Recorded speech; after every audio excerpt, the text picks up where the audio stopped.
ರಾಜ್ಯದಲ್ಲಿ ಗ್ಯಾರಂಟಿ ಯೋಜನೆಗಳು ಇದೀಗ ಬಹಳಷ್ಟು ಸದ್ದು ಮಾಡ್ತಾ ಇರುವಂಥದ್ದು. ಅದರಲ್ಲಿ ಮುಖ್ಯವಾಗಿ ಗೃಹಲಕ್ಷ್ಮಿ ಯೋಜನೆ ಕೂಡ ಒಂದು. ಮಹಿಳೆಯರು ಈ ಯೋಜನೆ ಮೂಲಕ ತಿಂಗಳಿಗೆ 2,000 ರೂಪಾಯಿಯನ್ನು ಕೂಡ ಪಡಿತಾ ಇದ್ದಾರೆ. ಮಹಿಳೆಯರು ಆರ್ಥಿಕವಾಗಿ ಸಬಲರಾಗಬೇಕು, ಅವರಿಗೂ ಬೇಕಾದ ವಸ್ತುಗಳನ್ನು ಕೊಂಡುಕೊಳ್ಳುವಂತೆ ಆಗಬೇಕು ಎಂದು ಸರ್ಕಾರ ಈ ಗೃಹಲಕ್ಷ್ಮಿ ಯೋಜನೆಯನ್ನು ಜಾರಿ ಮಾಡಿರುವಂಥದ್ದು. ಆದರೆ ಇದೀಗ 2-3 ತಿಂಗಳಿಂದ ಈ ಗೃಹಲಕ್ಷ್ಮಿ ಹಣ ಬಂದಿಲ್ಲ ಅಂತ ಮಹಿಳೆಯರು ಹೇಳ್ತಾ ಇದ್ದಾರೆ. ಇದಕ್ಕೆ ಸಚಿವೆ ಲಕ್ಷ್ಮಿ ಹೆಬ್ಬಾಳ್ಕರ್ ಸ್ಪಷ್ಟನೆಯನ್ನು ಕೂಡ ನೀಡಿರುವಂಥದ್ದು. ಇದುವರೆಗೆ ಮಹಿಳೆಯರಿಗೆ ಸುಮಾರು 10 ಕಂತಿನವರೆಗೆ ಹಣ ಪಡೆದುಕೊಂಡಿದ್ದು 11 ಮತ್ತು 12ನೇ ಕಂತಿನ ಹಣಕ್ಕಾಗಿ ಮಹಿಳೆಯರು ಕಾಯ್ತಾ ಇದ್ದಾರೆ. ಹಾಗಾದರೆ ಯಾವಾಗ ಹಣ ಬಿಡುಗಡೆಯಾಗಲಿದೆ, ಮೊದಲು ಯಾವ ಜಿಲ್ಲೆಗಳಿಗೆ ಸರ್ಕಾರ ಹಣ ಬಿಡುಗಡೆ ಮಾಡಲಿದೆ ಎನ್ನುವ ಮಾಹಿತಿಯನ್ನು ಹೇಳ್ತೇವೆ. ಈ ವಿಡಿಯೋವನ್ನು ಪೂರ್ತಿಯಾಗಿ ನೋಡಿ ಹಾಗೂ ನಮ್ಮ ಚಾನಲನ್ನು ಲೈಕ್ ಮಾಡಿ, ಸಬ್ಸ್ಕ್ರೈಬ್ ಮಾಡಿ. ಗೃಹಲಕ್ಷ್ಮಿ ಯೋಜನೆಯ ಹಣ ಜೂನ್ ಮತ್ತು ಜುಲೈ ತಿಂಗಳ ಕಂತಿನ ಹಣ ಶೀಘ್ರದಲ್ಲೇ ಬಿಡುಗಡೆಯಾಗಲಿದ್ದು 12 ತಿಂಗಳಿನಲ್ಲಿ ಹಣ ಬಿಡುಗಡೆಯಾಗಲಿದೆ. ಹಾಗಾಗಿ ಇದೇ ತಿಂಗಳಲ್ಲಿ ಮಹಿಳೆಯರು 2 ಕಂತಿನ ಹಣವನ್ನು ಕೂಡ ಪಡೆಯಲಿಕ್ಕಿದ್ದಾರೆ.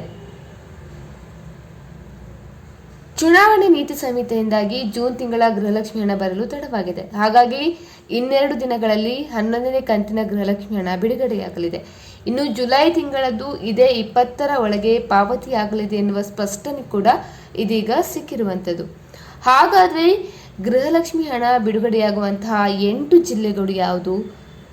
ಈ ಗೃಹಲಕ್ಷ್ಮಿ ಹಣ 8 ಜಿಲ್ಲೆಗಳಿಗೆ ಸರ್ಕಾರ ಮೊದಲು ಬಿಡುಗಡೆ ಮಾಡಿರುವಂಥದ್ದು. ಮೊದಲನೇದಾಗಿ ಬೆಳಗಾವಿ, ಕಲಬುರಗಿ, ಬೀದರ್, ವಿಜಯಪುರ, ಬಳ್ಳಾರಿ, ರಾಯಚೂರು, ಗದಗ, ಬಾಗಲಕೋಟೆ.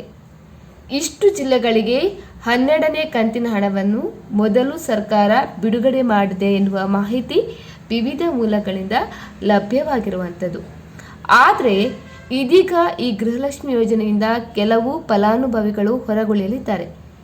ಅವರು ಯಾರಂತಂದರೆ ಆದಾಯ ತೆರಿಗೆ ಪಾವತಿದಾರರಿಗೆ, ಸರ್ಕಾರಿ ಉದ್ಯೋಗ ಹೊಂದಿರುವವರಿಗೆ ಈ ಗೃಹಲಕ್ಷ್ಮಿ ಯೋಜನೆಯಿಂದ ಇದೀಗ ಹೊರಗಿಡಲಾಗಿದೆ. ಆದರೆ ಈಗಾಗಲೇ ಆದಾಯ ತೆರಿಗೆ ಪಾವತಿ ಮಾಡ್ತಾ ಇರುವವರು ಕೂಡ ಈ ಗೃಹಲಕ್ಷ್ಮಿ ಹಣವನ್ನು ಪಡೆದುಕೊಂಡಿರುವಂತಹ ಮಾಹಿತಿ ಇದೀಗ ಸರ್ಕಾರಕ್ಕೆ ತಿಳಿದು ಬಂದಿದೆ. ಹಾಗೆ BPL ಕಾರ್ಡನ್ನು ಸಹ ಸರ್ಕಾರ ಇದೀಗ ರದ್ದು ಮಾಡಲು ಹೊರಟಿರುವಂಥದ್ದು. ಯಾಕಂದರೆ ಹೆಚ್ಚಿನ ಮಹಿಳೆಯರು ಬಡತನ ರೇಖೆಗಿಂತ ಮೇಲಿದ್ರೂ ಕೂಡ BPL ಕಾರ್ಡನ್ನು ಮಾಡಿಸಿಕೊಂಡಿದ್ದಾರೆ.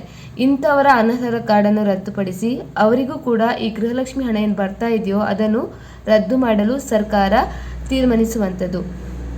ಇನ್ನು ಕೆಲವೊಂದು ಮಹಿಳೆಯರ ದಾಖಲೆಗಳ ಸಮಸ್ಯೆ ಕೂಡ ಇರುವಂಥದ್ದು.